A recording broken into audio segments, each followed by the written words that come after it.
Hello everyone, extra knowledge में आपका स्वागत है।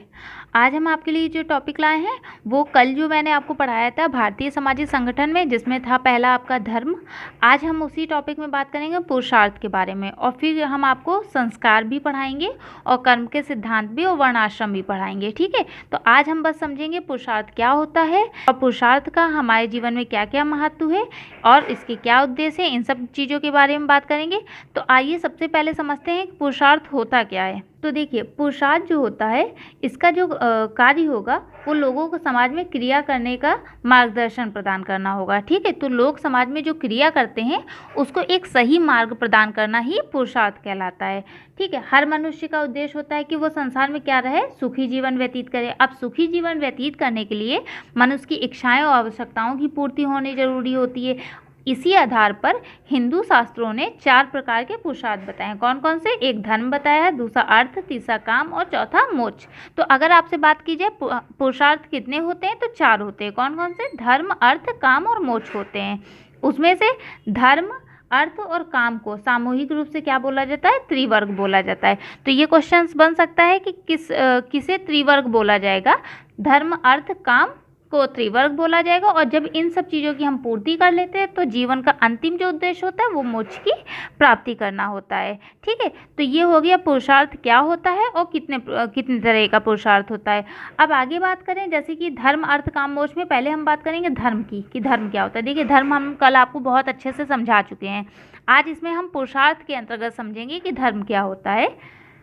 तो यहाँ पे जो धर्म है, धर्म जो कि भारतीय संस्कृति का मूल है, विभिन्न परिस्थितियों में व्यक्ति के कर्तव्यों को धर्म कहा जाता है। तो धर्म एक तरह से कर्तव्यों का पालन करना ही धर्म होता है। ठीक है, और पंचतंत्र नामक ग्रंथ में कहा गया है कि धर्म जो होता है वो मनुष्य को पशु से अलग करता है। तो किसमें कहा गया है कि मनुष्य को पशु से अलग करता है धर्म? तो ये पंचतंत्र नामक ग्रंथ है जिसमें ये बात कही गई है कि धर्म जो होता है वो मनुष्यों को पशुओं से अलग करता है।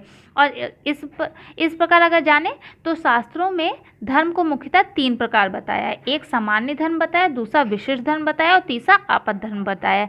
देखिए, हमने कल जो वीडियो अपलोड किया उसमें धर्म का वर्गीकरण में हमने 7 बताए हैं, जबकि आज हम केवल पुरुषार्थ के अंतर्गत धर्म को पढ़ा रहे हैं। तो इसमें हमने मुख्य रूप से 3 धर्म को बारे में बात किया है। एक सामान्य धर्म क्या होता है, दूसरा विशिष्ट धर्म क्या होता है, तीसरा आपद धर्म क्या होता है। तो आइए अब आगे बढ़ते हैं, देखते हैं। तो देखिए, मनुस्मृति में अगर बात किया जाए धर्म के, तो मनुस्मृति में धर्म के 10 लक्षण बताए गए हैं। एक धैर्य, दूसरा क्षमा, संयम, अस्ते, अस्ते मतलब होता है चोरी ना करना। ठीक है, आंतरिक और बाह्य शुद्धि, इंद्रियों पर नियंत्रण, बुद्धि, विद्या, सत्य और क्रोध ना करना। ये जो 10 लक्षण हैं ये मनुस्मृति में धर्म के लक्षण बताए गए कि जिसके अंदर ये लक्षण होंगे वो धर्म से संबंधित होगा। ठीक है, और स्पष्ट है कि धर्म के जो लक्षण है व्यक्ति को एक निश्चित दायरे में रहकर काम करने के लिए आगे प्रेरित करते हैं या आदर्श प्रस्तुत करते हैं। तो ये जो लक्षण होते हैं ये व्यक्ति को सही रास्ते पे चलाते हैं और वो उस अनुसार कहा जा सकता है कि वो अपने धर्म के रास्ते पर चल रहा है। ठीक है, मनुस्मृति में ये बात कही गई है।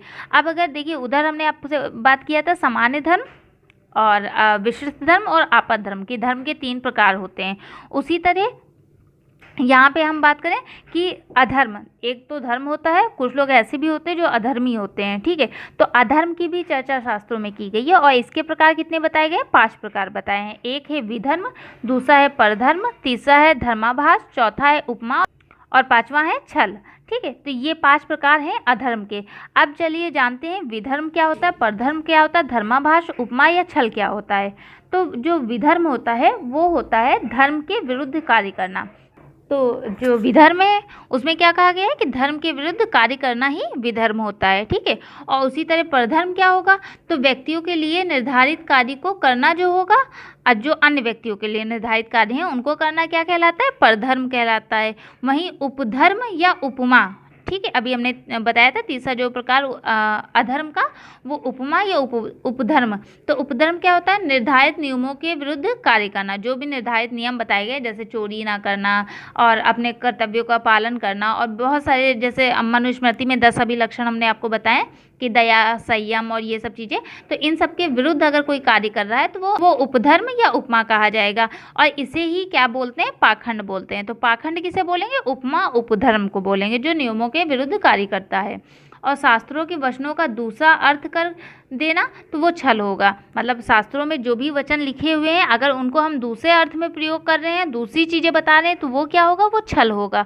वहीं अगर धर्माभास को समझे क्या होता है, तो मनुष्य अपने आश्रम से विपरीत जिसे धर्म मान लेता है वो आभास या धर्माभास होता है। आश्रम से विपरीत मतलब मनुष्य के आश्रम बताए गए हैं ना, ब्रह्मचार्य आश्रम, गृहस्थ आश्रम, वानप्रस्थ आश्रम और संन्यास आश्रम।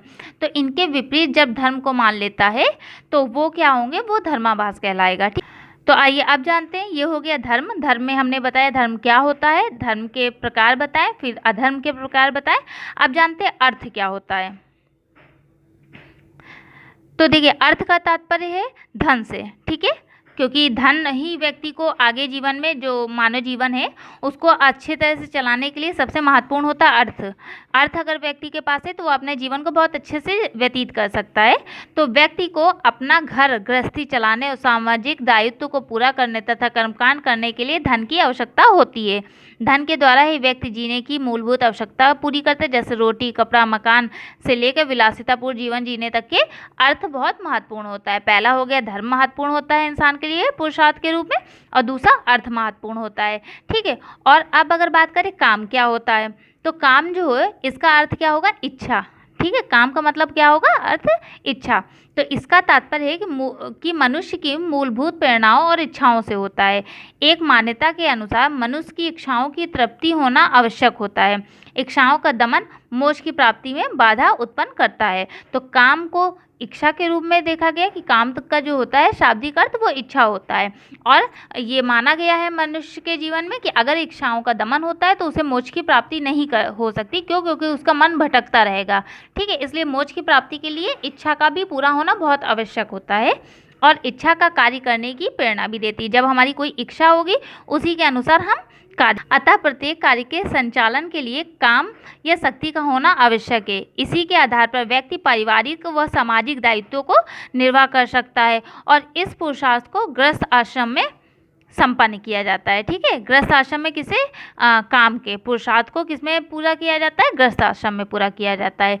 वहीं बात करें अब मोक्ष का, कि मोक्ष क्या होता है, तो देखिए हिंदू धर्मशास्त्रों के अनुसार मनुष्य के जीवन का अंतिम लक्ष्य क्या होता है, मोक्ष होता है। जब वो धर्म अर्थ काम तक के पूरे कंप्लीट कर देता है तो उसे लास्ट में क्या, मोक्ष की प्राप्ति होती है। और उसमें से अगर एक चीज़ की भी वो पूर्ति नहीं कर पा रहा तो जाहिर सी बात है वो मानव जीवन के इस सांसारिक जीवन में वो भटकता रहेगा, ऐसा हिंदू धर्मशास्त्र में माना गया है। और मोक्ष जो कि इसको प्राप्त करने के लिए व्यक्ति को कठिन तप, ध्यान, मनन, चिंतन आदि करना पड़ता है। इसके माध्यम से व्यक्ति अज्ञानता रूपी सांसारिक मोह माया से मुक्त होता है और परम आनंद की प्राप्ति प्राप्त करता है। मोक्ष प्राप्ति का अर्थ होता है व्यक्ति का जीवन मरण के चक्र से मुक्त होना। धर्म, अर्थ और काम, ये तीनों पुरुषार्थ का अंतिम लक्ष्य क्या होता है, मोक्ष की प्राप्ति करना होता है। और मोक्ष के लिए, मोक्ष प्राप्त करने के लिए भारतीय परंपरा के दो मार्ग बताए गए, एक ज्ञान मार्ग बताया गया और दूसरा भक्ति मार्ग बताया गया है। तो मोक्ष प्राप्त करने के लिए दो मार्ग है, एक ज्ञान के द्वारा और दूसरा भक्ति के द्वारा। या तो आप ज्ञान इतना प्राप्त कर ले कि आपको मोक्ष प्राप्त हो जाए, या फिर आप भक्ति के मार्ग में मतलब पूरा ईश्वर में लीन हो जाएं तो आपको मोक्ष की प्राप्ति होगी। और इसको जैसे समझने के लिए देखिए यहाँ पे ज्ञान मार्ग क्या होता है, तो ज्ञान मार्ग के अंतर्गत भारतीय दर्शन में शंकराचार्य ने अद्वैतवाद के माध्यम से इसकी चर्चा की है। तो अद्वैतवाद जो कि ज्ञान मार्ग से जुड़ा है, जिसको किसने प्रतिपादक है, शंकराचार्य हैं। इनके अनुसार माया रूपी अज्ञान हमें ब्रह्मांड की प्राप्ति में बाधा पहुंचाता है। तो हमारा जो अज्ञान है वो हमें ब्रह्मा की प्राप्ति में बाधा पहुंचाता है। जैसे ही मनुष्य को ज्ञान प्राप्त होता है अज्ञान हट जाता है एवं उसी क्षण में उसे मोक्ष की प्राप्ति भी हो जाती है। तो ज्ञान का यही चीज़ है कि ब्रह्मा को प्राप्त करने के लिए अज्ञानता से हट जाना, और मोक्ष की प्राप्ति तभी होगी जब आप ज्ञान के मार्ग में चलेंगे। और दूसरा भक्ति के मार्ग के आधार पे रामानुज ने विशिष्ट दैत्यवाद से व्याख्या की है। तो विशिष्ट दैत्य जो है वो रामानुज इसके प्रतिपादक है, और इन्होंने भक्ति मार्ग के आधार पे बताया है कि हमें मोक्ष की प्राप्ति हो सकती है। इनके अनुसार मोक्ष के लिए भक्ति मार्ग है, और मनुष्य को तब तक मोक्ष प्राप्त नहीं हो सकता है जब तक वो ईश्वर का अनुग्रह प्राप्त ना कर ले। मतलब जब तक वो ईश्वर के शरण में नहीं जाएगा तब तक उसे मोक्ष प्राप्त नहीं, तब तक उसे मोक्ष की प्राप्ति नहीं हो पाएगी। ये किसने बोला, रामानुज ने बोला, जिन्होंने किसका प्रतिपादन किया था, विशिष्टा दैत्य।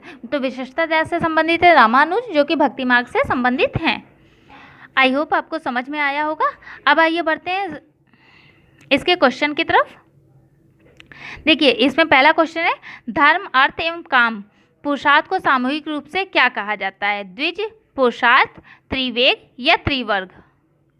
देखिए पूछा गया है कि धर्म, अर्थ और काम पुरुषार्थ को सामूहिक रूप से क्या कहा जाता है? द्विज, पुरुषार्थ, त्रिवेग या त्रिवर्ग?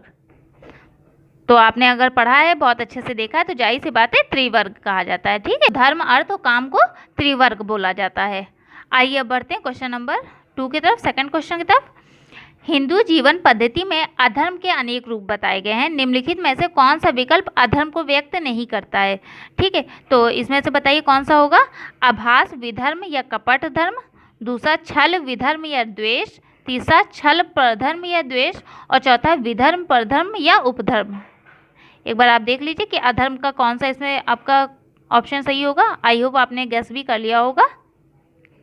तो देखिए अधर्म के कितने प्रकार बताए गए? 5 प्रकार बताए थे हमने, जिसमें से आपका जो ऑप्शन डी है विधर्म, परधर्म और उपधर्म, जिसे उपमा बोलते हैं, और फिर छल हो जाएगा, उसके बाद आभास हो जाएगा। तो ये जो है ये 5 अधर्म के प्रकार बताए गए हैं। आइए अब नेक्स्ट बढ़ते हैं, देखते हैं क्या पूछा गया है कि हिंदू धर्मशास्त्र के अनुसार अर्थ मतलब पुरुषार्थ का संपादन किस आश्रम में किया जाता है? ठीक है, अर्थ का पूछे हैं। ठीक, ऑप्शन देखिए, ब्रह्मचार्य, गृहस्थ, वानप्रस्थ या सन्यास। अब बताइएगा अर्थ का किसमें प्रयोग किया जाता है?